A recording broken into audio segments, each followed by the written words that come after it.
আপনিও এর ব্যাপারে একমত যে আমাদের দেশে অর্কেস্ট্রা সঙ্গীত করা সম্ভব এবং সেটা করা দরকার। এই ব্যাপারে আপনি আগেও বক্তব্য রেখেছেন এবং একটা জায়গায় আমার একটা প্রশ্ন ছিল যে আমরা দেখতে পাচ্ছি যারা আমাদের দেশের সঙ্গীত শিল্পী, যারা পাশ্চাত্য সঙ্গীত শিখেছেন এবং পাশ্চাত্য পদ্ধতিতে যন্ত্র বাজাচ্ছেন, তারা আবার ভারতীয় সঙ্গীত সম্পর্কে ঠিক ততটা ওয়াকিবহাল নন। ওদিকে ভারতীয় সঙ্গীতে যারা ওয়াকিবহাল, যারা ভারতীয় পদ্ধতিতে বাদ্যযন্ত্র বাজান, তারা পাশ্চাত্য সঙ্গীতের কিছু জানেন না। এখন আপনিও এটা মনে করেন যে অর্কেস্ট্রেশনের জন্য পাশ্চাত্য সঙ্গীতে জ্ঞান অপরিহার্য এবং পাশ্চাত্য পদ্ধতিও অপরিহার্য, কিন্তু পাশ্চাত্য সঙ্গীতে যারা পারদর্শী তারা ভারতীয় সঙ্গীতের কিছু না জানার ফলে একটা সমস্যা দাঁড়িয়ে যাচ্ছে এই যে ভারতীয় উপমহাদেশের মানুষ তাদের বাজনা বা গান শোনাতে গেলে তো ভারতীয় সঙ্গীতের উপাদান ব্যবহার করতে হবে, সেই টার্মস, সেই ইডিয়ামস ব্যবহার করতে হবে। তো এই গ্যাপটা, এই ফারাকটা আমরা বুঝিয়ে ফেলতে পারি কি করে, বা এই সমস্যার সমাধান কি করে সম্ভব? একটা ব্যাপার কি জানো, অন্তত ফিল্ম মিউজিক আমরা যারা করছি তাদের মধ্যে আমি বহু এরকম যন্ত্রীকে জানি যারা ভারতীয় সঙ্গীতও ভালো বোঝেন এবং পাশ্চাত্য সঙ্গীত বোঝেন, কিন্তু তারা হয়তো সেই হিসেবে ক্রিয়েটিভ নন যে তারা ইন্ডিপেন্ডেন্টলি একটা অর্কেস্ট্রার দিকে যাবেন। এবং কিছু খুব আঙুলে বলা যায় কিছু লোক আছে যারা হয়তো সেরকম ক্রিয়েটিভ, কিন্তু সেখানে প্রশ্ন ওঠে যে রেকর্ডটা করবেটাকে। প্রথমত কোনো গ্রামোফোন কোম্পানি এই ধরনের রেকর্ড করতে চাইবেন কেন? ওরা সেই সাথে রেকর্ড করবে যদি রেকর্ড বিক্রি হবে, এবং এই ধরনের রেকর্ড বিক্রি হবে কিনা সেটা সত্যি সঙ্গে দেখা। কাজে এই ধরনের প্রচেষ্টা যদি কোনো, যেমন ধরো এখানে যেমন বিভিন্ন ফাউন্ডেশন আছে, আমাদের ওখানে আছে, টাটার আছে, বিভিন্ন কালচারাল ফাউন্ডেশন আছে যারা টাকা খরচ করে বিভিন্ন এক্সপেরিমেন্ট সংস্কৃতি সম্বন্ধে করছেন, তারা যদি এরকম একটা ব্যাপার নেন, তারা আমার মনে হয় ভারতবর্ষে এরকম ট্যালেন্ট পাওয়া যেতে পারে। অসাধ্য নয় যে যারা দুটো সঙ্গীত পদ্ধতি সম্বন্ধে মোরলেস জ্ঞানী এবং এর থেকে নতুন একটা কিছু করবার মানে ইম্পেটাস পাবে। সেই ইম্পেটাসটার অভাব হচ্ছে প্রথমত যে কে করবে। কেননা একটা ধরো আমি একটা সিম্ফনি অর্কেস্ট্রাকে 1 মাস রিহার্সাল করে একটা রেকর্ড যদি আমি করি, খুব এক্সপেন্সিভ ব্যাপার, খরচের ব্যাপার। 1 মাস রিহার্সালেতেই আমার বেশ কয়েক হাজার টাকা চলে যাবে। তারপরে সেটা যখন পারফরমেন্স হবে এবং লাইভ রেকর্ডে যদি হবে, সেটা কিনবার মতো আমাদের দেশের লোক আছে কিনা। তো এই সমস্তগুলো ভাববে যখনই কোনো ব্যবসাদারী প্রতিষ্ঠান এটা করবে, সেটা ভাববে। কিন্তু অব্যবসাদারী প্রতিষ্ঠান, যেমন ধরো আমাদের সঙ্গীত নাটক একাডেমি এটা প্ল্যান করে করতে পারে, বা বিভিন্ন স্টেট গভর্নমেন্টের যে কালচারাল উইংসগুলো আছে তারা যদি এই সম্বন্ধে অবহিত হয়, তারা এটা করতে পারে। কারণ সরকারের এই ধরনের ফান্ড থাকে সংস্কৃতি এই ধরনের কাজ করার। আনফর্চুনেটলি আমাদের কেন্দ্রীয় সরকার বলো বা যে স্টেট গভর্নমেন্টগুলো, তাদের কারো এই ধরনের পরিকল্পনা নেই। তার ফলে আজকের ধরো যারা একটু নাম করেছেন এবং যাদের প্রতি মানুষের ভালোবাসা আছে, সেরকম একজন মানুষ যদি এই ধরনের প্রচেষ্টা করেন, তাহলে হয়তো তারা কিছু এই ধরনের লোক পেতে পারেন ব্যক্তিগতভাবে। ধরো আমি হয়তো একজন বা 2 জন বা 3 জন ব্যবসাদারকে পেতে পারি যে ভাই এই ধরনের কাজ করার জন্য এটা খরচ পাতি হবে, যদি বহন করতে, হয়তো আমি চেষ্টা করে সেটা পেতে পারি। কিন্তু কি অসাধারণ ব্যাপার হতো তুমি ভাবো যে আজকের জুবিন মেহতা যদি ভারতীয় সঙ্গীত জানতেন কি অসাধারণ ব্যাপার, বা রবিশঙ্কর যদি পাশ্চাত্য সঙ্গীত জানতেন কি অসাধারণ ব্যাপার হতে পারত, বা ধরো তিনি বরং যদি পাশ্চাত্য সঙ্গীত জানতেন কি অসাধারণ ব্যাপার হতে পারত। হয়নি। কিন্তু ফিল্মের তাগিদ, আমি ফিল্মের এই জন্যই নাম করছি যে ফিল্মেতে আমাদের বেশিরভাগই বিদেশি যন্ত্র আমাদের ব্যবহার করতে হয়। অর্কেস্ট্রা করতে গেলে বিদেশি যন্ত্র সেটা তুমি পাবে না। এখানে ভায়োলিনস, ভিওলা, চেলো, ফ্লুট, ওবো, তারপরে ধরো আমরা ফ্রেঞ্চ হর্ন ইউজ করি, আমরা ট্রম্বোন ইউজ করি, ট্রাম্পেটস ইউজ করি, এবং এইগুলো সম্বন্ধে ওয়াকিবহাল এবং এই সমস্ত যন্ত্র বাজাতে পারেন এবং বহু মিউজিশিয়ান ভারতবর্ষে রয়েছে যারা ফিল্মের এই ধরনের কাজ করছে, আমরা করছি। কিন্তু সেটা আবহ সঙ্গীত হিসেবে চলছে, তার কারণ সেটা ফিল্মের একটা অনুষঙ্গ। ইন্ডিপেন্ডেন্টলি সেই ধরনের কাজ করবার মতো ক্ষমতা নিশ্চয়ই আছে, না তো আবহ সঙ্গীত তারা তৈরি করছে, যারা তৈরি করছে কী করে করছে, তাই না? সেটা তো পাশ্চাত্য আঙ্গিকটাকে তো ব্যবহার করছে, এবং বেশিরভাগ ক্ষেত্রেই তারা ভারতীয় ইডিয়মসকেই ব্যবহার করছে। কাজে এটা একটা আকাশ থেকে পড়ার ব্যাপার হবে না। আমাদের দেশে চর্চাটা অন্তত 20 বছর ধরে তো বেশ ভালোভাবেই চলছে। কাজে তার ব্যাকগ্রাউন্ডে রয়েছে, তার মাল মশলা অনুষঙ্গ সবই রয়েছে। অভাবটা যেটা হচ্ছে সেটা হচ্ছে ওই ধরনের একটা সাপোর্ট। আপনার কি মনে হয় না এখানে শিক্ষা, সঙ্গীত শিক্ষা প্রতিষ্ঠানের একটা দায়িত্ব এবং ভূমিকা থাকা দরকার? নিশ্চয় এই ধরনের শিক্ষা প্রতিষ্ঠান গড়ে তোলা দরকার, যারা এইটাকে সমর্থন করবে বা এই কজটাকে এগিয়ে নিয়ে যাবে। হ্যাঁ, তুমি ধরুন আমি তোমার অনেক চেষ্টা করবো যে আমাদের সে অনেকদিন থেকে ক্যালকাটা সিম্ফনি অর্কেস্ট্রা হলো, ভালো কাজ করেছে ওরা আন্তর্জাতিক বহু ভালো ভালো কম্পোজিশনস ওরা বাজিয়েছে, এই কনসার্টস করেছে। আজকের ক্যালকাটা সিম্ফনি অর্কেস্ট্রার অবস্থা খুব খারাপ, তার কারণ তাদের পেছনে মানে পয়সা দেওয়ার মতো লোক খুব কম। সরকারের কাছেও তারা কোনোদিন যায় না। পশ্চিমবঙ্গ সরকার ধরো ইচ্ছে করলে আজকে ক্যালকাটা সিম্ফনি অর্কেস্ট্রাকে আবার বেশ চাঙ্গা করে তুলতে পারে না, নিশ্চয়ই পারে, কিন্তু সেই দৃষ্টিভঙ্গিটা আমাদের নেই। আমরা সবসময় ধরে নিচ্ছি ওটা বিদেশি, কেমন তো। অথচ ক্যালকাটা সিম্ফনি অর্কেস্ট্রা তো একটা সত্যিকার চালু অর্কেস্ট্রা যদি আমার থাকে, আমি ভাববার সাহস পাবো আমার সেই সমস্ত মিউজিশিয়ান আছে যারা ডেলিভার দি গুডস। নয়তো কোনো কম্পোজারের পক্ষে পুরো অর্কেস্ট্রা অ্যারেঞ্জ করে যন্ত্রী জোগাড় করে তবে আমি রেকর্ড করবো, এটা তো বড় কথা, এটা তো মানে অসাধ্য ব্যাপার, তাই না? কিন্তু যদি একটা সিম্ফনি অর্কেস্ট্রা থাকে যেখানে ভায়োলিন্স আছে, ভিওলা আছে, ট্রাম্পেট আছে, ওবো আছে, ফ্লুটস আছে, ট্রম্বোন আছে, টিউবা আছে, কেমন তো, বেসুন আছে, সেখানে আমরা ভাবতে পারি যে সব তো রয়েছে। আনুষঙ্গিক যা আমার দরকার অর্কেস্ট্রা দরকার সেগুলো সবই রয়েছে। এখন আমার কাজ হচ্ছে কম্পোজ করা, এবং এইটার খরচ যা হবে সেই ধরনের খরচ করার মতো একটা প্রতিষ্ঠান বা কোনো ব্যক্তি বা এদের জোগাড় করা। কিন্তু সেটাই যদি না থাকে, আজকে ক্যালকাটা সিম্ফনি অর্কেস্ট্রা মাঝে মধ্যে জড়া হয়, কিছু সঙ্গীত প্রেমী আছে যারা পাশ্চাত্য সঙ্গীত ভালোবাসে, তারাই কন্ট্রোলভাবে বাঁচিয়ে রেখেছে। কিন্তু আমার মুশকিল, আমার যেটা নিজের ধারণা, যেমন বম্বে সিম্ফনি অর্কেস্ট্রা বেশিরভাগই আমাদের ফিল্মের যেসব মিউজিশিয়ানরা কাজ করে তারাই ওখানে কাজ করে। তার বাইরেও কিছু আছে যারা হয়তো নেভি ব্যান্ডে বাজায় বা অন্য কোথাও বাজায়, এরা মিলে সিম্ফনি অর্কেস্ট্রা কোনো রকম চালু করেছে। আমাদের দিক থেকে এরকম কোনো একটা হয়নি আর কি, যে এই প্রতিষ্ঠানগুলো যেগুলো ব্রিটিশ আমলে তৈরি হয়েছিল সেগুলোকে বাঁচিয়ে রাখা দরকার, এবং তার দিয়ে ভারতীয় কিছু কাজও করা যেতে পারে, এ ধরনের চেতনাটা একেবারে।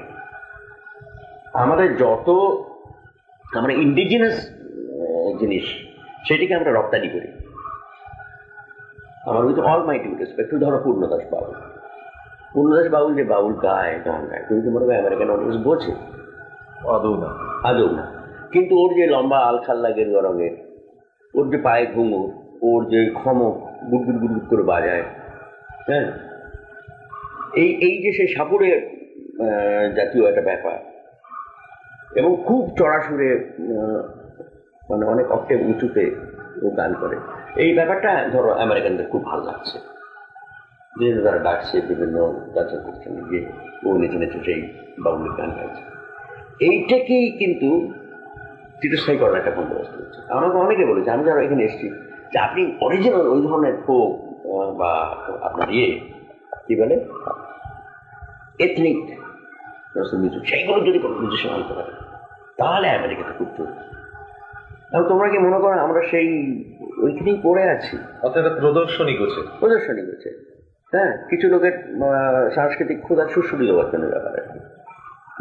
কাজে আমি যদি এখানে একটা বাইক এনে নাচাতে পারি, যে কিরকমভাবে আমাদের কোর্ট সিঙ্গিং হতো, হ্যাঁ, বা ধরো একটা সাবুড়িকে নিয়ে এসে সাপ খেলিয়ে যেতে পারি, বা বাউল বা এই ধরনের ট্র্যাডিশনাল যেভাবে সারেঙ্গি বাজাও, সরোজ বাজাও, বাজাও, তার মার্কেট আছে। কিন্তু আমরা যে সেখানেই পড়ে নিই, আমরা যে সঙ্গীতের দিক থেকে আমরা আরও আধুনিক ভারতীয় সঙ্গীত যে অগ্রগতি করছে, পাশ্চাত্য সঙ্গীতের সঙ্গে ভারতীয় সঙ্গীতের সংমিশ্রণ ঘটছে, আমরা নতুন নতুন গান সৃষ্টি করার কথা ভাবছি, অর্কেস্ট্রা করার ভাবছি, তার জন্য এদের কোনো চাহিদা নেই।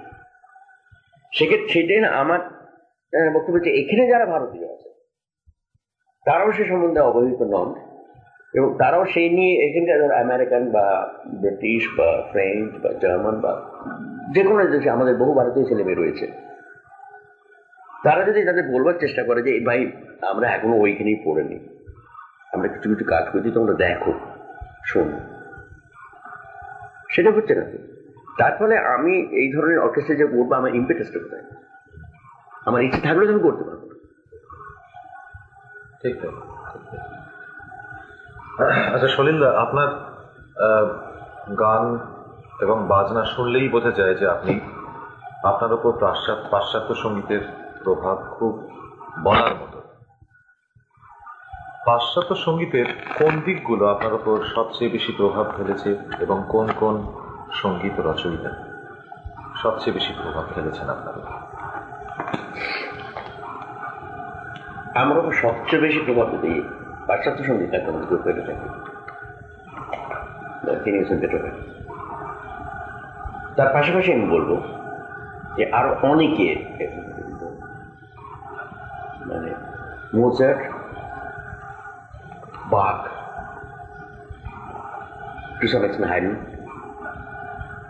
শোপান, যে রোমান্টিক মুভমেন্ট ইন মিউজিক, এবং শেষ পর্যন্ত দেবুসি, যিনি পাশ্চাত্য সঙ্গীতের একটা নতুন দিগন্ত কথা ভাবতে পেরেছেন, যেটা আবার আশ্চর্যভাবে ভারতীয় বা এশীয় সঙ্গীতের সঙ্গে ভীষণ মিল। দেবুসি বহুদিন মালয়েশিয়ায় 4 বছর না 5 বছর গিয়েছিলেন, বিশেষ করে জাভার যে সমস্ত নৃত্য, মিউজিক, নৃত্য, সব শোনার পরে উনি একটা নতুন ডাইমেনশন খুঁজে পেয়েছিলেন, যেটা আমরা বলি 11th, 13th, 15th যে হারমোনিক প্রোগ্রেশনের যে সমস্ত নোটসগুলো, যেগুলো খুব হিডেন, কিন্তু he could listen to those things. এবং তার ভিত্তিতে উনি এমন ব্যাপারগুলো করেছেন যেগুলো আমাদের ভারতীয় সঙ্গীতের সঙ্গে কোথাও কোথাও মেলে। যেমন ধরো আমার কান করে সা পা বাজিয়ে কোমল রে গায়, সেটাকে কর্ডাল ডেফিনিশনে আমরা বলবো ফ্ল্যাট ইন নাইন। যেমন তো আমি কালকে তোমায় বলছিলাম যে সা পা সুর দিয়ে আমরা টোরি গাই, সি যদি সা পা হয়, অ্যাকচুয়ালি আমরা বি ন্যাচারালি গাইছি, বি ন্যাচারাল 7th আমরা 6th আমরা গাইছি। এটা এই ধরনের চিন্তা কোনো পাশ্চাত্য সঙ্গীত করতে পারতো না, যেটা ডেবুসি করতে পেরেছিল। সি বাজবে আর আমি বি বাজাবো, সি ব্যাকগ্রাউন্ড থাকবে, তারপরে যখন রিজলভ করে আমি সিতে বা জিতে নামবো, এটা অসাধারণ আশ্চর্য একটা ব্যাপার। যেটা আমাদের ফর এক্সাম্পল এই টোরির আগে যেটা আছে, তো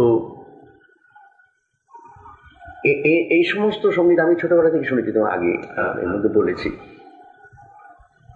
আমার যেটা মনে হয়েছে যে আমরা সবসময় হারমোনি সৃষ্টি করি, হারমোনি ছাড়া কোনো মিউজিক হয় না, হতে পারে না। কিছু কিছু জায়গায় মনোরিংয়ের মিউজিক হয়তো হচ্ছে, কিন্তু আমরা মনে মনে হারমোনি তৈরি করছি। তার কারণ শব্দ তো যেই তুমি শুনলে তারপরে মরে যাচ্ছে না, সেটা তোমার ব্রেনের মধ্যে, তোমার চেতনার মধ্যে শব্দ থাকছে। কালকের আলোচনা আপনি খুব সুন্দর বলেছিলেন যে সা পা, সা গা মা পাও যদি যাই, সায়ের রেশ থাকছে, গায়ে রেশ থাকছে, ঠিকই তাই, ঠিকই তাই। এখন ব্যাপার হচ্ছে কি জানো, সারেগামা সম্বন্ধে আমার একটা ব্যক্তিগত আমার একটা ডেফিনেশন আছে, সেটা আমি বলছি কিরকম, যে সা ধরো সাদা রং, রামধনু 7টা রঙের মাদার হচ্ছে সাদা রং, তো রে পরে যে সা, যখন আমি ফিরে আসি, সে কিন্তু সে এক সা নয়। অর্থাৎ ধরো তুমি একটা সাদা রং, তার পাশে একটা নীল রং পাশে দিবে, আমি সাদাটাকে দেখছি আলাদা করে, তারপর নীল রং খানিকক্ষণ দেখার পরে ফের সাদাতে যখন ফিরে আসছি, সেটা কিন্তু সেই পবিত্র সাদাটা নয়, শুদ্ধতা হারিয়ে যাচ্ছে।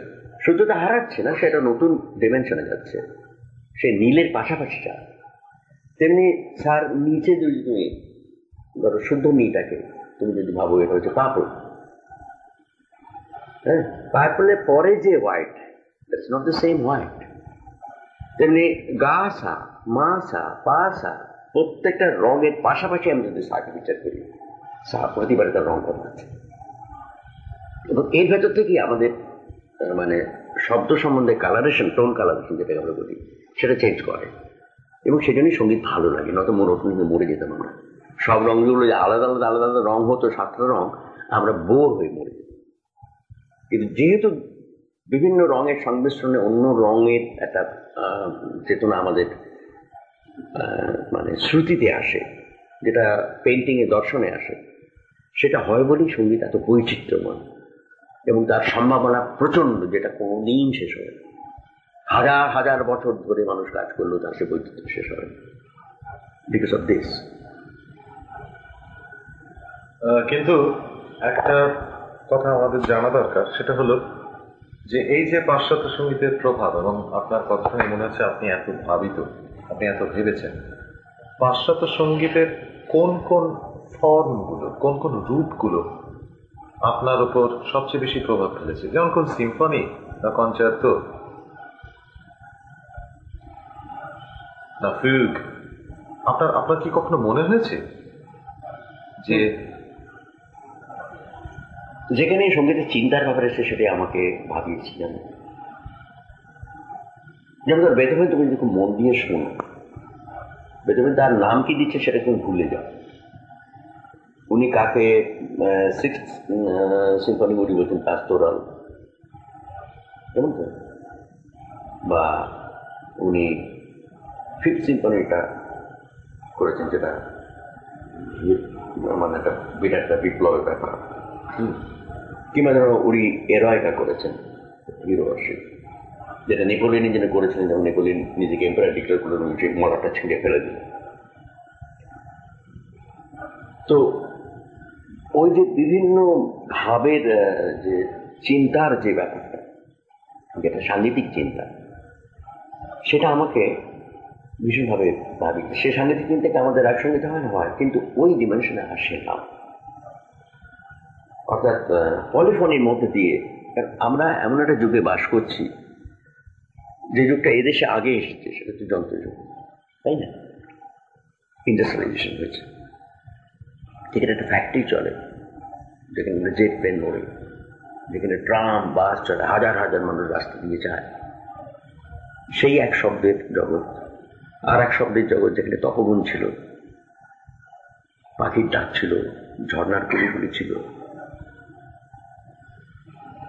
সেখানে যে ঋষি বসে রাগ তৈরি করেছিলেন, সেই শব্দের যে অভিজ্ঞতা ওর ওইটুকু, তার মধ্যে বজ্রাঘাতও ছিল, মেঘও ছিল, সমুদ্রের গর্জনও ছিল। সে যে মানুষ, আর আমরা আজকের আধুনিক সভ্যতার যে মানুষ, যেখানে আমরা জেট প্লেন শুনি, যেখানে আমরা বিরাট বিরাট কারখানার প্রচন্ড আওয়াজ শুনি, যেখানে হাজার হাজার মানুষের মিছিল আমরা শুনি, সেখানে আমাদের শব্দের অভিজ্ঞতাটা একটা পলিফোনিক দিকে যায়। You can't help it. এবং সঙ্গীতটা কি? সঙ্গীতটা তো আকাশ থেকে পড়ে না। আমার শব্দের অভিজ্ঞতাকে আমি ব্যক্ত করি, সেটা করতে গিয়ে আমার বারবার মনে হয় আমার ওই মনোলিনের, ওই তপবনের সঙ্গীত আমার আর কুলোচ্ছে। যদিও তার সম্বন্ধে শ্রদ্ধা আমার হাজারবার আছে, কিন্তু ওই তপবন আমি আর সৃষ্টি করতে পারবো না। তিনি আমার মাথায় থাকুন, কিন্তু এই যে বিভিন্ন সাংগীতিক বা শাব্দিক অভিজ্ঞতা আমার যেগুলো হচ্ছে, সেগুলো যদি সঙ্গীতে আমি রূপ দিতে না পারি, আমি যদি কোয়ার করতে না পারি ইন ভয়েসেস, আমি যদি পলিফনি করতে না পারি ইন সাউন্ড, তাহলে আমি এই আধুনিক বেঁচে থাকার যে শব্দের অভিজ্ঞতা, সেটাকে আমি রূপ দিতে পারছি না। That is how I feel. Maybe অন্য কম্পোজাররা হয়তো সেভাবে ফিল করেন, but the way I feel, এবং সেখানে আমাকে যেতে হয়। এবং পাশ্চাত্য সঙ্গীত ঠিক সেই জিনিসটাই ঘটেছে। অর্থাৎ ধরো ইন্ডাস্ট্রিয়ালাইজেশন হয়েছে, বহু লোকের সংমিশ্রণের ব্যাপার ঘটেছে, শব্দের জগতে আমরা নতুন অভিজ্ঞতা জগৎ খুলেছি। কারণ শব্দ আমি যেটা আমার অভিজ্ঞতায় বা আমার ব্রেনে যেটা স্টোর হয়ে থাকে, তাকে আমি যখন রেসিপ্রোকেট করি, তখন তুমি রিয়াক্ট করো, আদারওয়াইজ তুমি রিয়াক্ট করবে না। তাই একেবারে জঙ্গলের মধ্যে বা একেবারে গ্রামের মাঠে লাঙল দেওয়ার যে চাষি, তার কাছে এই শব্দের অভিজ্ঞতাটা নেই। আমরা আধুনিক যারা মানুষ, আমরা এই শব্দের অভিজ্ঞতা প্রতিদিন আমরা ছোটবেলা থেকে আমরা পেয়ে এসেছি। কাজে সেই যে মাথাটা যার মধ্যে এতগুলো শব্দ এসে জড়ো হয়েছে, আমি যদি তাকে কোথাও ঘা দিতে পারি, সে কিন্তু সে রিয়াক্ট করবে, তাকে সে চিনতে পারবে, আইডেন্টিফিকেশন তার হবে। এই দিক থেকে আমার মনে হয় যে পাশ্চাত্য সঙ্গীত ছাড়া, পাশ্চাত্য সঙ্গীত মানে তার যে প্রিন্সিপলস অফ ডেভেলপমেন্ট, তার যে পলিফোনিক ব্যাপারটা, তার যে হারমোনিক ব্যাপারটা, কাউন্টারপয়েন্টের ব্যাপারটা, এইটা আমাদের নতুন রাস্তা দেখাতে পারে। সেখানে আমি আমার ভারতীয় অভিজ্ঞতা নিয়েও, ভারতীয় সাংগীতিক চরিত্র রেখেও আমি সেখানে হয়তো কিছু কাজ করতে পারি। Just my feeling. এই কয়ারের কথাটা বলাতে আমার একটা প্রশ্ন মনে হচ্ছে যে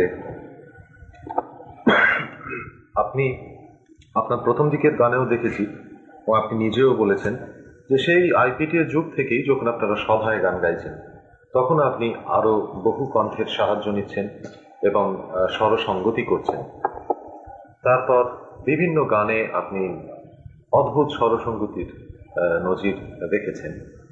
ইদানিং বিশেষ করে এই কদিন আগে আপনার যে নতুন গানগুলো শোনার সুযোগ আমার হলো, যেগুলো আমি এর আগে শুনিনি, এই গানের প্রায় প্রত্যেকটাতেই দেখছি আপনি কোরাস ব্যবহার করছেন।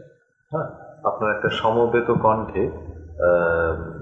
আপনি ব্যবহার করছেন এবং আমার মনে হচ্ছে যে আপনি আগে যতটা ঘন ঘন ব্যবহার করেছিলেন আজ যেন আপনি তার চেয়ে বেশি ঘন ঘন ব্যবহার করছেন। প্রায় প্রতি গানেই যেন আপনি মাঝে মধ্যেই কোরাসের সাহায্য নিচ্ছেন। এটার কারণ কি?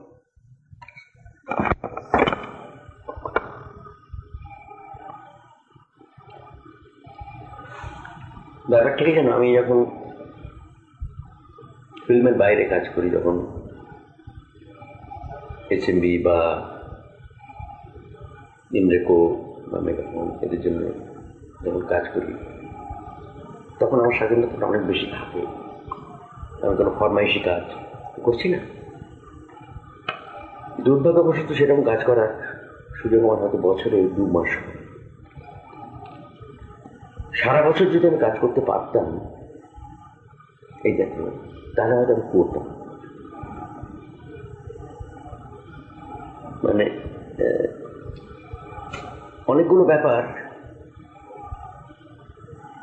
হয় কি, একটা যেমন ধরো আমি আইপিটি এর গানগুলো নতুন করে ফের রেকর্ড করলাম। এইবার আমি যখন রেকর্ড করলাম, যেভাবে আমরা আইপিটির যুগে গাইতাম সেভাবে কিন্তু করি, যদি মেলোডিগুলো সেই আছে। ওখানে আমি আরো বড় ব্যাপারে যাওয়ার চেষ্টা করেছি। ঢেউ উঠছে যেন আমরা সিম্পল ভাবে গাইতাম, ঢেউ উঠছে, কারাট উঠছে, মনোলিনিয়ার ব্যাপারে যেত। হারমোনিয়ামে অ্যাকম্পানিমেন্ট থাকতে হয়তো করে। এবার আমি যখন রেকর্ড করেছি আমি ভাগ করে দিয়েছি 4 পার্ট হারমোনিয়াম দিয়ে। আমি চেষ্টা করেছি ওটার সত্যিকার যে মানে ছিল, সমস্ত জনসমষ্টির যে গানের যে আকুতি বা আবেগ, সেটা যদি আনতে পারি। যে রেকর্ডিং হচ্ছে আমার একমাত্র জায়গা যেখানে আমি ওই এক্সপেরিমেন্টটা করতে পারি। সব কটা সাকসেসফুল হয়েছে এটা কথা না, কিছুই জায়গা আমার বাড়াবাড়িও হয়ে গেছে, কিন্তু সময় এত স্বল্প যে বিচার করে বা এ করে, তার কারণ ওই লিমিটেড পিরিয়ড অফ 40 days, তার মধ্যে আমার তো 20টা গান রেকর্ড করতে হচ্ছে নতুন করে। তারপর অনেক সময় সুবিচারও করতে পারিনি, আমি সে সম্বন্ধে অবহিত। তবে একটা কথা কি, যে অন্য আর কেউ যেটা করছে না সেটার সম্ভাবনা লোকের সামনে তুলে ধরানো আমার একটা ভীষণ ইচ্ছে আছে, যে এটাও করা যায়। যেমন ধরো অরুন্ধতির ওই গানটা, পড়ে থাক পিছিয়ে এই গান, ওর পিছনে অত বড় একটা কয়েক দেবার কোনো দরকার ছিল না। হয়তো ওটা না করলেও গানটা চলতে পারতো, মানে গানটা ভালো, মিষ্টি গলা, মেয়েটি সুন্দর এক্সপ্রেশন, সব কিছু মিলে গানটা। কিন্তু আমার ওই ক্ষুধারা ওরা থেকে গেছে এই গানটা যে বিস্তার হতে পারে ব্যাকগ্রাউন্ডে ওই ধরনের কোরাল দিলে আরো কি করা যায়, ওই ক্ষুধাটা আমার চিরকাল থেকে গেছে। যেন আমি ওর থেকে আমার কোনোদিন মুক্তি হবে না, না হওয়া বোধহয় ভালো। এখন ওই স্যাটিসফ্যাকশন পয়েন্ট আমি কোনোদিন এখনো পৌঁছতে পারিনি। এখন আমি জানি যে আমি যা করতে চাইতে করতে পারিনি। সলিলদা, কিন্তু এর ফলে কি আপনার মনে হয় না যে আপনার এই অরুন্ধতী চৌধুরীর গাওয়া পড়ে থাক পিছিয়ে এই গান, এই গানের রেকর্ডটা আপনি যেভাবে করিয়েছেন, এটা শোনার ফলে মানুষের মনে ওই অন্তরা থেকে নিয়ে শুরু করে যে যে গানের যে ছবিটা মানুষের মাথায় রইল, এসে গেল ওই কোরাল এফেক্ট শুদ্ধ, এরপরে এই গানটা যদি কেউ এমনি গায় তাহলে যেন কোথাও একটা অভাব বোধ থেকে যাবে শ্রোতার মনে। এটা কি একটা সমস্যা? খানিকটা তো বটেই, কিন্তু আমার কি মনে হয় জানো, যে যারা শোনেনি অরিজিনালটা তাদের কাছে কোনো তফাৎ হবে, রাইট? এবং যারা শুনেছে তারা যদি ওই মেলোডিক প্যাটার্নটা শোনে, তারা খানিকটা কল্পনা করতে পারবে। যেমন আমি তোমায় বলি, ফিল্মে হিট গান যখন হয়, পুরো অর্কেস্ট্রা নিয়ে সেই গানটা গায়, কেমন তো? সেখানে যখনই হিট হলো, ধরো সেটা লতা গাইলো বা মান্না দে গাইলো বা রবি গাইলো কি মুকেশ গাইলো, যাই হোক, তারা যখন হারমোনিয়াম বাজিয়েও গায়, তারা সেই গানটা কিন্তু শোনে, তারা কল্পনা করতে থাকে ছবিতে যে দেখেছি যে গানটা, সেই গানটার কথা কল্পনা করতে থাকে।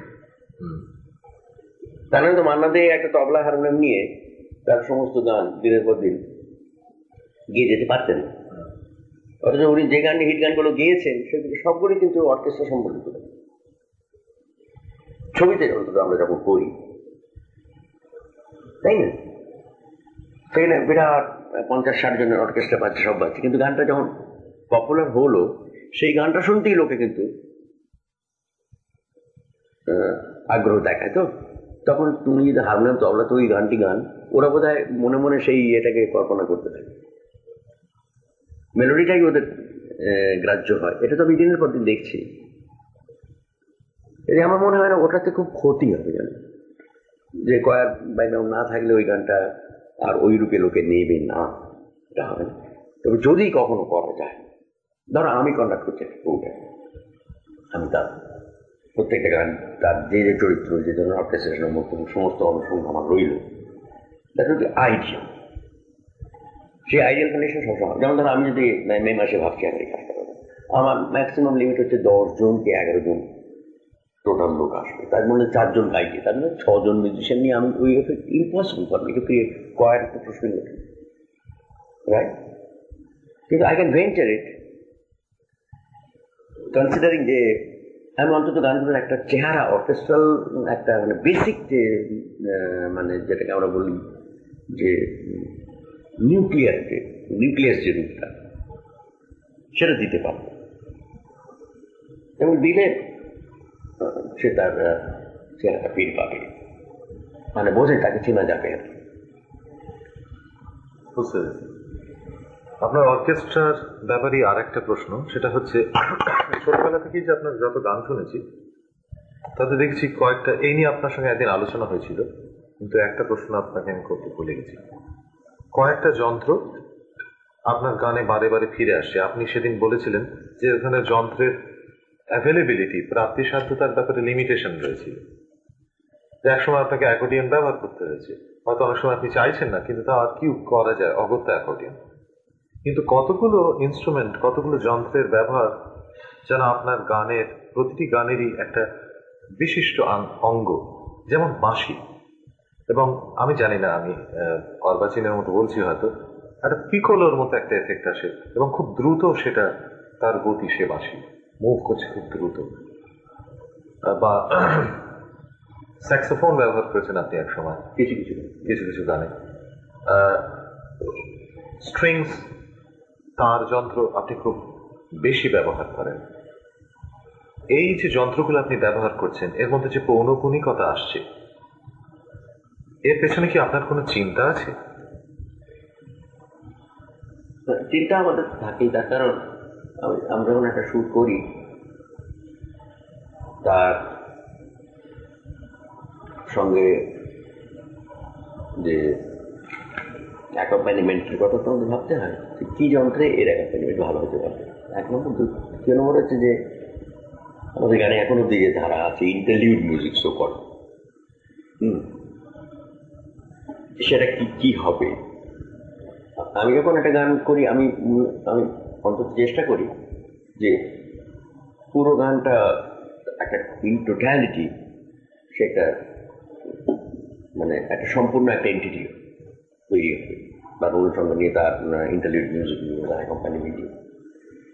আর এই ইন্টারলিউড মিউজিকের ব্যবহারেও আমি মনে করি ওটা গানেরই একটা ভ্যারিয়েশন, যেটা অন্তরায় যেতে সাহায্য করছে, বা অন্তরার পর থেকে যখন আস্থায় ফিরে আসবে এমনভাবে ফিরবে যে আস্থায় থেকে নতুন মনে হবে। কেমন তো, যেমন আমি খুব একটা খুব মানে খারাপ এক্সাম্পল, খারাপ মানে চালু এক্সাম্পল দিই। যেমন ধরো তোমার স্ত্রী, তিনি আস্থায়ী, ওকে, তুমি বাইরে চলে গেলে, তোমার সঙ্গে আরো বিভিন্ন জগতের বিভিন্ন মহিলা ও মুক্তার সঙ্গে তোমার পরিচয় হয়ে গেল। তারপরে তুমি আবার বাড়িতে ফিরে এলে। এরপরে যখন তুমি স্ত্রীকে আবার নতুন করে দেখলে, সে আগের স্ত্রীর যে দেখাটা যখন তুমি আর কাউকে দেখোনি সেটা আলাদা হবে। তখন তুমি বুঝবে যে হ্যাঁ, ও এই ঘরের মধ্যে এরকম অসাধারণ ব্যাপার, আর কিছু নেই। আমরা মিউজিক্যাল এখানকে সেই জিনিসটা করি, অর্থাৎ বিস্তার অমুক তমুকের মধ্যে আমরা বাইরে জগতে বেরিয়ে যাই, বেরিয়ে গিয়ে আস্থায় নামক ঘরে আবার ফিরে আসি। ফিরে এসে মনে করি আহ কি ভালো লাগছে, এখন আরো ভালো লাগছে। এই ভালো লাগাটা আমি শুধু যখন আস্থায় গাইছি তখন ভালো লাগেনি, এতটা ভালো লাগে। এই ফিলিংটাকে যদি সঙ্গীতে কেউ ট্রান্সফার করতে পারে তাহলে একটা অসাধারণ ব্যাপার হয়। যন্ত্র ধরো বিভিন্ন, আমি যেটা ব্যবহার করি গানেতে, অনেক সময় তুমি যে তোমাকে আগে আমি বলেছি, অনেক সময় আমাদের কিছু লিমিটেশনের মধ্যে কাজ করতে হয়।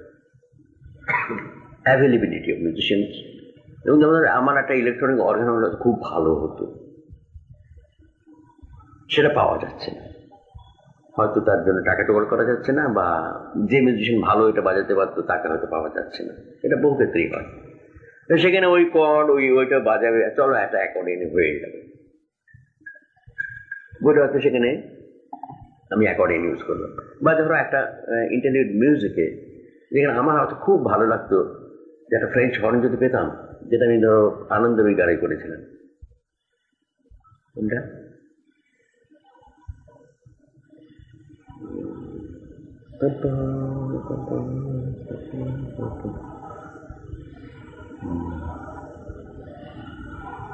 বোধ হয় ওইটা, मैंने तेरे लिए तेरा ইউজ করেছিলাম। আচ্ছা ধরো আমার ইচ্ছে আছে ফ্রেঞ্চ ভারতবর্ষে ফ্রেঞ্চ বাজি খুব কম, খুব কম আমি বলবো। এবং যারাও দু একজন আছে তাদের মধ্যে পিচিং হচ্ছে most important. French correct pitching না হলে ফ্রেঞ্চ একটা অশ্রাব্য, অসাধারণ মিষ্টি একটা কণ্ঠ। সেটা ধরো আমি পেলাম না, আমি ইলেকট্রনিক ধরো একটা সিনথেসাইজারের ফ্রেঞ্চ হর্নের বোতামটা দাবিয়ে দিয়ে আমি তো তাকে দিয়ে পাঠিয়ে দিলাম। আমি জানি যে আসছে না, হচ্ছে না। হ্যাঁ, সোনার বদলে আমি 14 ক্যারেট গোল্ড দিয়ে চালিয়ে দিচ্ছি। এগুলো আমাদের করতে হয়, উপায় থাকে না। এটিও তোমার প্রশ্ন ছিল না? এটাই আমার প্রশ্ন ছিল, ঠিক তাই। এবারে আমরা একটু অন্য প্রসঙ্গে যাব, সেটা হচ্ছে যে সাহিত্য, চলচ্চিত্র, নাটক ইত্যাদি নিয়ে আমাদের বাংলাদেশে যে পরিমাণ আলোচনা, তর্ক বিতর্ক, লেখালেখি হয়েছে ও হচ্ছে, সঙ্গীত নিয়ে সে তুলনায় প্রায় কিছুই হয় না। এর কারণ কি আপনার কি মনে হয়? কারণ হচ্ছে কি জানো, সঙ্গীত আমার নিজের ধারণা যে যতগুলো সুপারস্ট্রাকচারাল ফর্মস আছে তার মধ্যে সবচেয়ে মানে হাইয়েস্ট ফর্ম অফ সুপারস্ট্রাকচারাল আর্টস কিন্তু সঙ্গীত। মানে সঙ্গীত একটা ছবি দেখে তুমি ছবি দেখে বলতে পারো, তুমি তার চেহারাটা দেখতে পাচ্ছ। একটা গল্প পড়ে তুমি বলতে পারো, তুমি তার রূপটা পাচ্ছ। কবিতা পড়ে তুমি বুঝতে পারো। কিন্তু সঙ্গীত শুধু শব্দ নিয়ে ব্যাপার। একই সঙ্গীতের বহু রকম ব্যাখ্যা হতে পারে, এবং একজন যদি বলে যে এই সঙ্গীতের এই রূপ, তুমি না বলতে পারো। তুমি হয়তো জানো যে বেশিরভাগ সিম্ফনিজ যারা কম্পোজ করেছেন তারা নাম দিয়েছেন অনেক পরে, অনেক পরে না, মানে সিম্ফনি কম্পোজিশন শোনার পরে নাম দিতে হবে, নাম দিয়েছে। বেথোভেন নিজেও প্যাস্টোরাল নামটা অনেক পরে দিয়েছেন, কিন্তু একটা অনুভূতি থেকে কতগুলো শব্দ তার থেকে আমার মনে হয়েছে। কিন্তু পরে উনি বলেছেন যে ওই একটা জঙ্গলের মধ্যে দিয়ে একটা নদী, একটা ছোট গ্রুপ বয়ে যাচ্ছে, হুইসপারিং বার্ডস এবং আদার্স এগুলো গাইছে, সেগুলো আমার মাথায় ছিল। কেমন তো তারপরে হচ্ছে কি, সঙ্গীত এমন একটা মানে ব্যাপার যে তাকে তাত্ত্বিক রূপ দিয়ে তার ব্যাখ্যা করা এবং তাই নিয়ে আলোচনা করা আমাদের দেশের সময় হয়তো সেই অতীতে গ্রো করেছিল। তারপরে যখন সঙ্গীতের বিভিন্ন বৈচিত্র্য এসে সেটা নিয়ে খুব কম লোকে ভেবেছে। এবং আমার নিজের ধারণা, যারা সঙ্গীতের সমালোচনা লেখেন বিভিন্ন খবরের কাগজে, ধরো গানটি ভালো হয় নাই বা অপূর্বই আছে, হ্যাঁ, কিছু বলার নেই। আমার গান কারো যদি ভালো হয় নাই তিনি যদি মনে করেন, আমার তর্ক করার কোনো পয়েন্ট নেই যে হ্যাঁ গানটি ভালো হইয়াছিল, আপনি বলিয়েছেন ভালো হয় নাই, কিচ্ছু কথা নেই।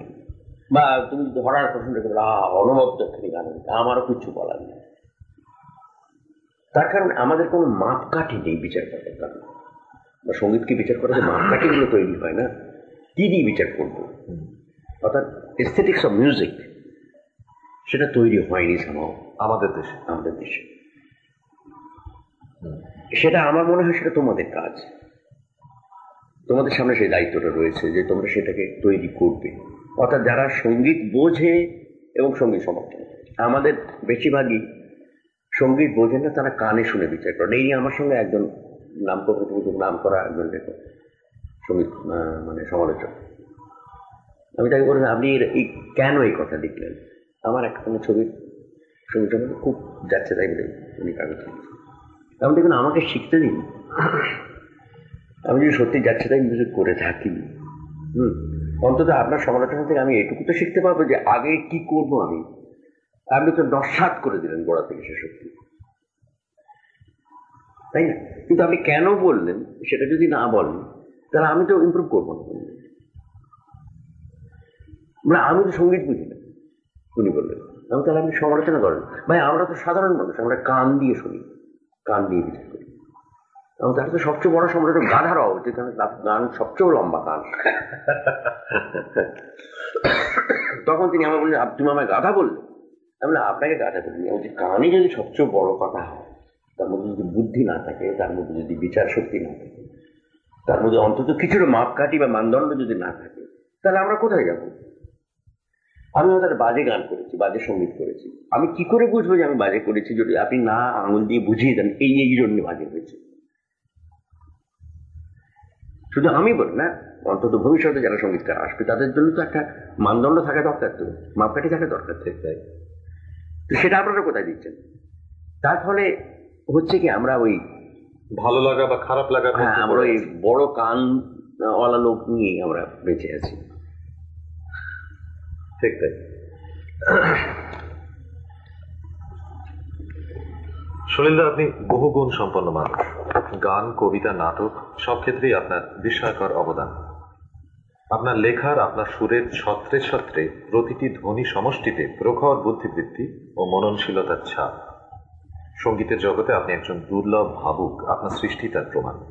অথচ আপনি আমাদের দেশে গানকে ঢালাওভাবে নিছক বিনোদন হিসেবে দেখার যে প্রবণতা আছে, সেই প্রবণতার বিপরীতে কলম ধরেননি। গান, সঙ্গীত যে একটা মননশীল কাজ, আমাদের দেশের তথাকথিত ইন্টেলেকচুয়ালরা সেই দিকটাকে উপেক্ষা করে গেছেন, সঙ্গীত শিল্পীরাও তা নিয়ে তেমন মাথা ঘামাননি। আপনি নিজে আমাদের দেশের সঙ্গীত জগতে এক উজ্জ্বল ব্যতিক্রম হয়েও, অর্থাৎ মাথা কথা যুক্তিসঙ্গতভাবে বলার ও লেখার ক্ষমতা রেখেও কেন দীর্ঘদিন কোনো আলোচনার অবতারণা করেননি, লেখেননি? সঙ্গীত নিয়ে ভাবনার জগতে জমে ওঠা বরফটা ভেঙে ফেলতে চেষ্টা করেননি কেন? প্রথম কারণ, আমি প্রবাসী। গত 28 বছর ধরে আমি বাংলার বাইরে, ওই পুজোর গানের সোজা বলছেন না, 2 মাসে আমি কাজ করি। দ্বিতীয় কথা কি জানো, আমার একটা সংকোচ আছে। সংকোচটা এই জন্য যে আমি নিজের গান বাজনা করি তো, গান ফান লিখি। আর যারা লেখে শুট করে, স্বভাবতই যখনই আমি কোনো এই ধরনের প্রসঙ্গ যখন আলোচনা করব, তারা এসে পড়বে। সেখানে আমার একটা কুণ্ঠা আছে যে একজন সঙ্গীতকার হিসেবে আমি বোধ হয় নিজে ঢাক পেটাবার চেষ্টা করছি বা অন্য কাউকে ছোট করার চেষ্টা করছি। এটি 2 নম্বর কারণ। 3য় নম্বর কারণ হচ্ছে যেভাবে রবীন্দ্রনাথ করতেন, উনি একমাত্র লোক সত্যিকার সঙ্গীত চিন্তা করেছেন, সঙ্গীত চিন্তা করেছেন এবং লিখেছেন। এবং সেটি আমাদের পাঠেও বলতে ওইটি মিউজিকোলজি বলতে যেটুকু বুঝি, পরে অনেক বড় বড় লোকের নাম চলে, কিন্তু যার লেখার মধ্যে আমরা সঙ্গীত চিন্তার খোরাক পাই। আমার মনে হয় আপনি আধুনিক বাংলা গানের কথা বলছেন, বিশেষ করে বাংলা গানের সম্পর্কে, বিশেষ করে বাংলা গানের সম্পর্কে চিন্তা। হ্যাঁ, ঠিকই। তো সেই ব্যাপার নিয়ে আমাদের যদি একটা আলোচনার একটা আসর যদি থাকতো যেন, তাহলে আমার খুব সুবিধা হতো। রবীন্দ্রনাথ তার পরোয়া করেনি, উনি নিজেই লিখেছেন, উনি কোনো আসরের পরোয়া করেন। কেননা ওর মনে হয়েছে এটা আন্দোলন, এবং সেই আন্দোলনে কি ভূমিকা, তার কি হওয়া উচিত, কোন দিকে যাবে, এসব আমার বলা দরকার। আমারও বহুবার মনে হচ্ছে এই কথাটা বলা দরকার।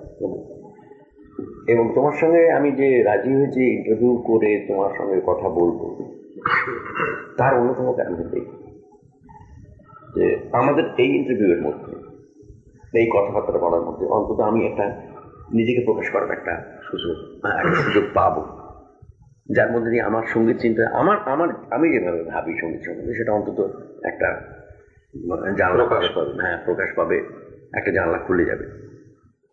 সলিল দা, গণনাট্যের সময়, যে সময় গণনাট্য আন্দোলনের সময়, যে সময় নাটক, সাহিত্য, সঙ্গীত সবকিছুর ক্ষেত্রেই আমাদের বাংলাদেশে একটা আশ্চর্য এবং অভূতপূর্ব আন্দোলন এসেছিল, সেই সময়তেও কি সঙ্গীত নিয়ে আলোচনা হয়নি আপনাদের মধ্যে?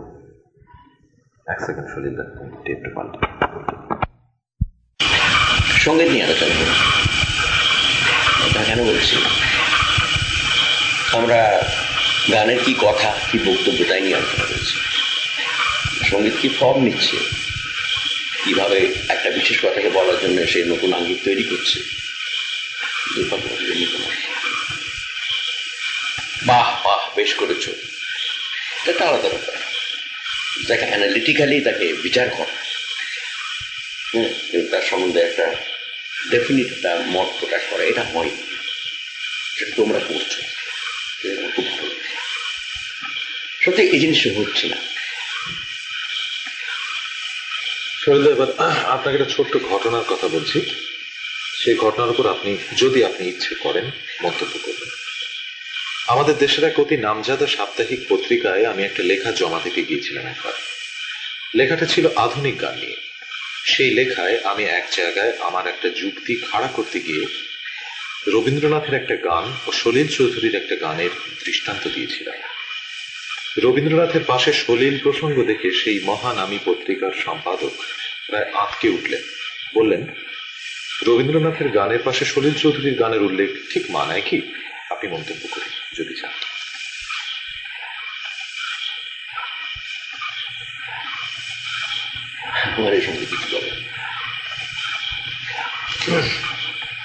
আপনার গানের একটা সংকলনে নারায়ণ গঙ্গোপাধ্যায়ের লেখা ভূমিকা পড়েছিলাম। আপনার গানের সুবাদে আমাদের দেশের আর কজন লেখক, রাজনীতিক, ইন্টেলেকচুয়াল আপনার সঙ্গে যোগাযোগ করেছেন, আপনার সঙ্গে আলোচনা করেছেন, তর্ক করেছেন, আপনার কাজকে গুরুত্ব দিয়েছেন বা গায়ে পড়ে হেও করেছেন? এমন কোন রাজনীতিক, লেখক, বুদ্ধিজীবী, ইন্টেলেকচুয়াল আছেন কি, যারা আপনার সৃষ্টির সম্পর্কে আপনার সঙ্গে আলোচনা করার জন্য আপনার সঙ্গে যোগাযোগ করেছেন? না, তুমি তো জানো না, নারায়ণ লেখা যখন বেরো ভূমিকাটা, তখন একটি পত্রিকা, নামও বলি দেশ পত্রিকা, ঠিক তুমি আগে যে কথাটা আমার প্রশ্ন করেছো ঠিক সেই কথাটাই লেখা হয়। নারায়ণ দাই রেখে বলেছিলেন যে রবীন্দ্রনাথ নজরুল প্রসাদ ইত্যাদি পাশে চরিত্র জীবনে ঠিক এই কথাই লেখা হয়েছিল যে এক নিঃশ্বাসে কি করে উনি চরিত্রগুলির নাম এদের সঙ্গে উচ্চারণ করলেন।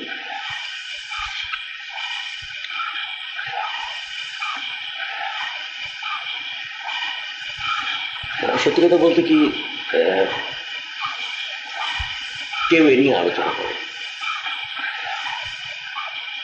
দেবাশিস কিছুটা ব্যাপারে দেবাশিস দাশগুপ্ত প্রায় কিছুটা এই ব্যাপারে ও লেখালেখি করছে এবং আমার সঙ্গে কয়েকবার আলোচনা হচ্ছে, কিন্তু ও এই মূল ব্যাপারটা ধরবার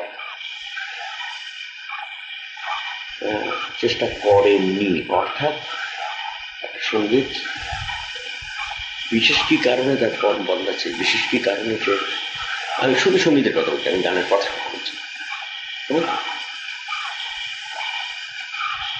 সেটা নিয়ে কেউ ভাবিত হয়নি। না সুনীলদা, আপনার গান সম্পর্কে একেবারে মনে করুন একজন নামী লেখক বা ইন্টেলেকচুয়াল হিসেবে যার খ্যাতি আছে এবং যিনি রবীন্দ্রসঙ্গীত ইত্যাদি নিয়ে কথাবার্তা বলে থাকেন, তিনি কি কখনো এসে আপনার কাছে বলেছেন যে সলিল আপনার এই গানটা নিয়ে আমি আপনার সঙ্গে আলোচনা করতে চাই? এরকম হয়েছে কি? অর্থাৎ আপনাকে কি কখনো আপনার গানের ভিত্তিতে বা সঙ্গীত বিষয়ে আলোচনায় সামিল করা হয়েছে লেখক, শিল্পী, ইন্টেলেকচুয়াল মহলে? না, ব্যক্তিগতভাবে হয়তো বাড়িতে এসছেন কেউ, যেমন একজনের নাম আমার বলতে, তার নাম হচ্ছে সুভাষ চৌধুরী, যিনি রবীন্দ্রসঙ্গীত সম্পর্কে খুব ওয়াকিবহ। উনি আমার সঙ্গে অ্যাপয়েন্টমেন্ট নিয়ে বাড়িতে এসেছেন। ওর কথাবার্তা শুনে আমার একটা মনে হয়েছিল যে উনি আমি যে জাতীয় সঙ্গীত করতে তার সঙ্গে ওর একটা আগ্রহ আছে, উনি জানতে চান, ধরতে চান। এবং অর্কেস্ট্রেশনের ব্যাপার বিশেষ করে বলছেন যে রবীন্দ্রসঙ্গীতের যে মেলোডিক প্যাটার্ন আছে তাকে যদি অর্কেস্ট্রায় রূপ দেওয়া যায় এবং সেটা আপনি যদি করেন তাহলে একটা বোধহয় ভালো ব্যাপার হতে পারে। অর্থাৎ রবীন্দ্রসঙ্গীতকে শুধু মনোরঞ্জন একটা জায়গাতে নিয়ে আর বেশি দূর কোথায় কোনো যাচ্ছে না, এরা কিন্তু ওর হয়েছিল অন্তত, সেটা আমি জানি না সার্বজনীন কিনা, মোটেই ওর অন্তত হয়েছিল সেটা, এবং সেক্ষেত্রে উনি বলেছিলেন। কিন্তু সেটা ওই পর্যায়ে যায়নি যেন যে পর্যায়ে যাওয়া উচিত আর কি। অর্থাৎ আমরা একেবারে বেসিক যে প্রশ্ন মিউজিকের interpretation of a melody through orchestration, বা একটা মেলোডি কেন এরকম ফর্ম নিচ্ছে, কেন শুদ্ধ রে সা থেকে সা হয়ে যাচ্ছে এবং কোমর এটা নি হয়ে যাচ্ছে গান গাইতে গাইতে, যেমন আস্তে এইটুকু থাকে, যেমন বলছিলাম সেটা শুনতে নীর মতোই লাগে, কোমরটি বলে মনে হয় না, সেটা কি প্রফেশনে যায়, কেন হয়, তার একটা ডেফিনেট গ্রামার আছে এবং সেই গ্রামারের মধ্যে দিয়ে হয়। অর্থাৎ আমরা যে ডমিনেন্ট 7 থেকে মেজরে যাই, এটা খুব একটা বেসিক ব্যাপার, এটা উঁচু সঙ্গীতের ব্যাপার। আমরা রিলেটিভ ডমিনেন্ট 7 করে আমরা একটা মেজর কর্ড থেকে তার রিলেটিভ মাইনরে চলে যাই, সি থেকে ধরো E7 দিয়ে আমি এই মাইনরে চলে যাই, কারণ কানে কিছু লাগে না, ধাটা হঠাৎ সা হয়ে যায় কি করে, এইসব ব্যাপার নিয়ে ভাবেনি কেউ ভাবছে না।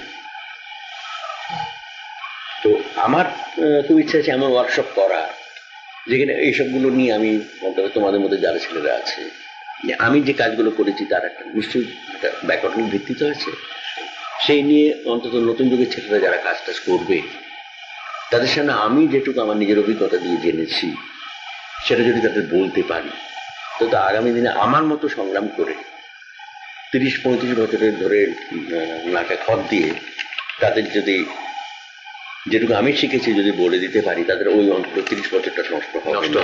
হ্যাঁ, সেটা তারা হয়তো 3 মাসেই শিখে নিতে পারবে, 30 দিনেই শিখে নিতে পারবে, বা 90 দিনে শিখে নিতে পারবে। এটি আমি চেয়েছিলাম আর কি। তো সেসব করার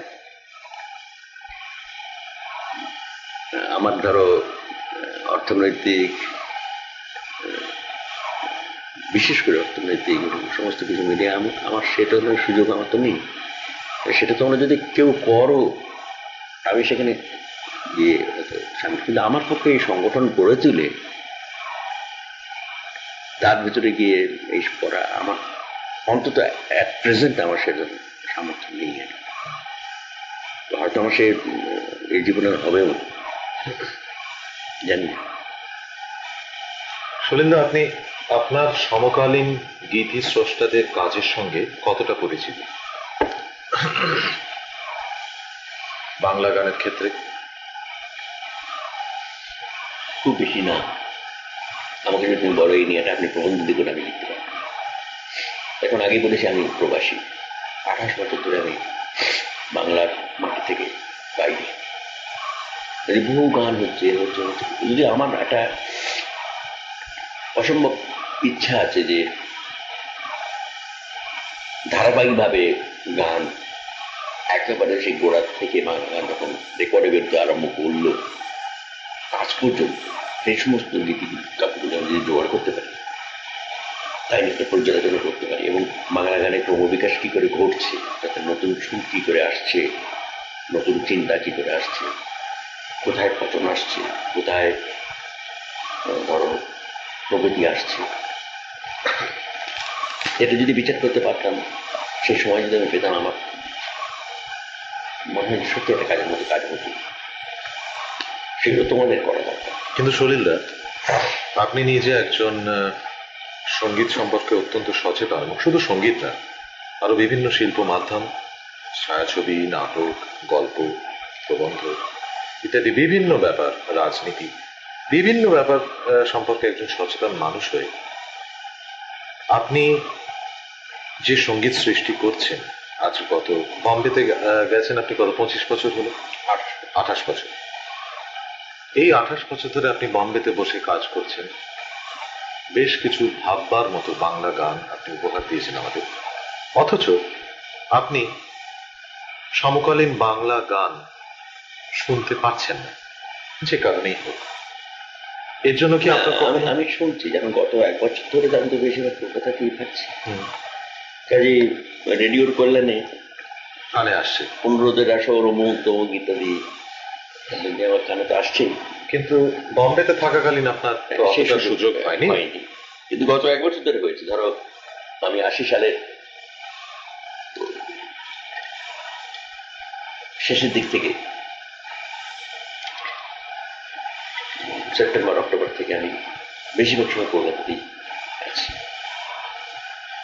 এবং এই সমস্ত গানগুলো আমার শোনবার সুযোগ হয়েছে। এবং যেসব গান ধরো রেডিওতে অনবরত বাজে, ওদের আসলে বাজে, বিভিন্ন ওদের আলাদা আলাদা চান প্রোগ্রাম থাকে, তার মধ্যেই বাজে, more or less you can get a comprehensive idea of what is happening in modern Bengali music. তো একটা কথা আমি without casting any aspiration to anybody, এটুকু বলবো যে আমার ভীষণ হতাশ লেগেছে। মনে হচ্ছে যে আমরা আধুনিক বাংলা গান কে যে যারা গালাগালি দেয় তাদের পক্ষে যুক্তি খারাপ হচ্ছে। কেন কেন হচ্ছে? সব মিলিয়ে ব্যাপারটা ভালো লাগার মতো কিছু হচ্ছে না, না তার চিন্তায়, না তার সুরে, কি ধরনের একটা মানে অসম্ভব একটা পছন্দের মুখে আমরা যাচ্ছি। এবং হয়েছে কি জানো, আমার নিজের যেটা জানো, গীতিকার কয়েকটি মুষ্টির লোক যারা পেশাদারী গীতিকার, সুরকার তাই, অর্থাৎ টোটালি আমাদের ধরো লিটারেচারে, পোয়েট্রিতে আমাদের যতটা অগ্রগতি হয়েছে, যাই হয়েছে, ভালো কাজ হয়েছে, তার সুযোগ থেকে সঙ্গীতটা কিন্তু বঞ্চিত। এখন এন্টায়ার কবিকুল কেউ গীতিকার নয়, সাম্যবাদে আদা তারা গীতি কবিতা লেখাটাকে মনে করেন বোধ হয় যে ওটা ভালো একটা ব্যাপার কিছু সাম্য। এবং যে সমস্ত সুরকার সুর করছেন তারা ওই পেটেন্টেড কিছু গীতিকার আছেন যারা ওই থোড়বড়ি খাড়া খাড়া বড়ি থড়ি করে যাচ্ছে, সেই নিয়েই চলছে। তারপরে হচ্ছে কি আমরা কোথাও এগোচ্ছি না, যেন আমরা বারবার একটা ঘুরপাক খেতে খেতে এমন একটা নক্কারজনক জায়গায় গিয়ে পৌঁছচ্ছি, এটা খুব একটা এর বিষয় না, গর্বের বিষয়। তো এই নিয়ে আমার কথা বলা মুশকিল কি ছিল, আমি নিজে পর্যন্ত গীতিকার শুরু করি যে এই নিয়ে আমি কার কাছে অভিযোগ করবো, কাকে বলবো, বলতে গেলে ওরা ভাববে এটা পার্সোনালি বলে রিয়াক্ট করছে। আমি চুপচাপ থাকি, আমি এর সঙ্গে কথা বলি। সুরেন্দ্র, একটা খুব ইম্পর্টেন্ট কথা আপনার কথার প্রসঙ্গে এসে গেল, সেটা হচ্ছে যে বাংলা গানের যে বহমান ধারা, রবীন্দ্রনাথ থেকে রবীন্দ্রনাথ, দ্বিজেন্দ্রলাল রায়, অতুল প্রসাদ, রজনীকান্ত, নজরুল অব্দি চলে এসেছিল। সেই ধারায় আপনি বোধহয় আমার হিসেবে শেষ সঙ্গীত স্রষ্টা যিনি একাধারে গীতিকার ও সুরকার। মনে করা যাক হিমাংশু দত্ত শুধু সুরকার ছিলেন, অনুপম ঘটক, সুধীরলাল চক্রবর্তী এরা সকলেই শুধু সুরকার, নচিকেতা ঘোষ, সুধীন্দ্র সুর তো মাঝে মাঝে দু একটা লিখেছেন বলে শুনেছি। এর কারণ কি? এই যে অর্থাৎ একটা অদ্ভুত ডিভিশন অফ লেবার হঠাৎ দেখা যাচ্ছে মোটামুটি নজরুলের পর থেকে। এটা শুরু হয়েছে কবে জানো? যখন থেকে ছবি শুরু হয়েছে, সিনেমা শুরু হয়েছে, করে দেবে যে স্পেশালাইজেশন। অজয় ভট্টাচার্য গান লিখছে, কবির মল্লিক সুর দিচ্ছে, বা হিমাংশু দত্ত সুর দিচ্ছে, সেটা খারাপ না, একটা পৃথিবীর সব দেশই হচ্ছে। এমনকি অপেরাতে তুমি দেখবে লিব্রেটো একজন লিখে আর একজন কম্পোজার, খারাপ কিছু না, কিন্তু দুটোর মধ্যে এমন একটা আঁতার থাকে, এমন একটা আন্ডারস্ট্যান্ডিং থাকে যে সব মিলেমিশে it becomes a total whole. আমাদের দেশেও সেটা ঘটেছে, আমার তার জন্য কোনো অভিযোগ নেই। আমার অভিযোগ শুধু এইটুকু যে সাহিত্য বুদ্ধি আছে এবং সেই জাতীয় গীতিকাব্য তৈরি করতে পারছেন এমন মানুষ এবং সেই সাহিত্যকে বুঝবার বুদ্ধিওয়ালা এমন একজন সঙ্গীতকার, এই দুটো যদি সমন্বয় ঘটতে পারত তাহলে আলাদা হয়ে যাবার কোনো দুঃখ থাকতো না। অর্থাৎ আলাদা হলেও মানে এই ডিভিশন অফ লেবার সত্ত্বেও উত্তীর্ণ কাজ হতে পারে, বরং বেটার হতে পারে। কারণ আমি ধরো আমি নিজে গীতিকার সুরকার হিসেবে আমি নিজে অনেক সময় চিন্তা করি, যখন আমি যখন রানার শুরু করেছি ওটা আমি কিছুতেই করতে পারতাম যদি আমি গান লিখতাম। আমি পালকি চলে যখন শুরু করেছি আমি কিছুতেই করতে পারতাম না। ওখানে ওই কবিতাগুলো আমাকে একটা নতুন সুরের চিন্তা জুগিয়েছে, যে সুরটা আমি একা বসে আলাদা ওইভাবে করতে পারতাম না। ওই কবিতাটা আমার কাছে একটা চ্যালেঞ্জ হিসেবে বেশ, যাকে সুর করে তাকে নতুন, এই ধরো কিছুদিন আগে আমি রবীন্দ্রনাথের প্রতি সুর করলাম, ওই কবিতাটা আমার কাছে একটা চ্যালেঞ্জ যে সুরে একটা কি করে বলে। সেখানে আমার কিন্তু ডাইমেনশন অনেক বাড়ছে, যেটা আমি হয়তো একা একা আমার নিজের চিন্তার মধ্যেই যদি থাকতাম তা আমি এইগুলোতে ধরো অবাক পৃথিবী বলো, রানার বলো, পালকি চলে বলো, হ্যাঁ, বা ঠিকানা বলো, বা রবীন্দ্রনাথের প্রতি বলো, এইগুলোর মধ্যে দিয়ে যে সলিল চৌধুরীর পরিচয়, সেই সলিল চৌধুরীকে তোমরা কোনোদিনই দেখতে পেতে না। কাজে সেখানে সুরকার গীতিকার আলাদা হওয়ারও একটা অ্যাডভান্টেজ আছে। আপনি বলছেন যে কবিতাটা পড়ে আপনি নতুন একটা ভাবনার খোরাক পেলেন, যাতে আমার নতুন সুর চিন্তা আমার জোগালো। কেমন তো সেই সুর চিন্তাটা হয়তো আমার জোগাতোই না যদি আমি নিজের মনের মধ্যে নিজের কথা নিজের সুরের মধ্যেই ঘুরপাক খেতাম। কাজেই সেটা যে এটা অভিশাপ সবসময় তা না, কিন্তু এটাও ঠিক যে সুরকার নিজের কথা নিজে লিখতে পারে তার ব্যক্তিটা অনেক বড় হয়। তখন একটা সুরের ভাব তার মাথায় এলো, যে কথাটা সেই সুরকে ধরতে পারবে, মানে সেটা ধারণ করতে পারবে, করে সেই সুরের যে গভীরতা সেটাকে ব্যক্ত করতে পারবে, সেটা যদি কোনো সুরকারের ক্ষমতার মধ্যে থাকে তাহলে তার সুযোগটা অনেক বেশি বাড়ে। বুঝতে পারছো? বুঝতে পেরেছি। সুলিন্দা, আপনি সমকালীন গান সম্পর্কে যা বললেন তাতে একটা মোটামুটি নিরাশার সুর পেলাম আজকে যা করছি। কিন্তু আপনি কি ব্যক্তিগত ভাবে আধুনিক বাংলা গানের ভবিষ্যৎ সম্পর্কে আশাবাদী না নিরাশাবাদী? আমি প্রচন্ড আশাবাদী। আমি বিশ্বাস করি যে এই ব্যাপারটাই ঘটতো, তোমার কাছে আমার আশাই ঘটতো, সেই সম্বন্ধে আমার আশা